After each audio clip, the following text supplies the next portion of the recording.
এই মুহূর্তে সেখানকার কি অবস্থা দেখছেন?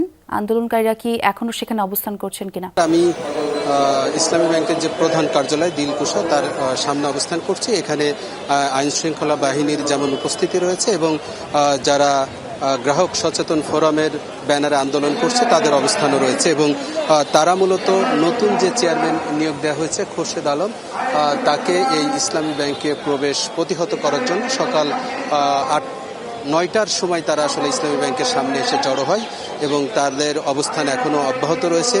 তারা প্রথমে ইসলামী ব্যাংকের যে প্রধান কার্যালয় রয়েছে তার সামনেই ছিলেন, পরে সেখান থেকে পুলিশ তাদেরকে সরিয়ে দেওয়া হয় এবং সরিয়ে দেওয়ার সময় পুলিশ তাদের আসলে মৌখিকভাবে এখান থেকে সরে যাওয়ার জন্য বললেও তারা সরে না যাওয়ায় পুলিশ একসময় তাদেরকে বল প্রয়োগ করে তাদের এখান থেকে সরিয়ে দেন এবং সরিয়ে দেওয়ার পরে তারা ইসলামী ব্যাংকের যে প্রধান কার্যালয় রয়েছে তার দুই পাশে অবস্থান নিয়েছে এবং অনেকেই অলিগলিতে রয়েছেন। তারা মূলত ইসলামী ব্যাংকের যে নতুন চেয়ারম্যান নিয়োগ দেওয়া হয়েছে খোরশেদ আলম, তাকে কোনোভাবে এই ব্যাংকে প্রবেশ করতে দিতে চান না। তাদের বক্তব্য হচ্ছে যে এই খোরশেদ আলম বিগত সরকারের সময় সুবিধাভোগী এবং যে এই সময় যে শরিয়া ভিত্তিক যে ব্যাংকগুলো লুটপাট হয়েছে সেই লুটপাটের সহযোগী হিসেবে তিনি আসলে দায়িত্ব পালন করেছেন এবং সহযোগী হিসেবে কাজ করেছেন। তিনি যদি আবারও এই ব্যাংকে প্রবেশ করে তাহলে এই ব্যাংকে আবার নতুন করে লুটপাট হতে পারে। এতে গ্রাহক এবং যারা আমানতকারী রয়েছে তাদের যে আমানত রয়েছে তাই সেটি আবার ঝুঁকিতে পড়তে পারে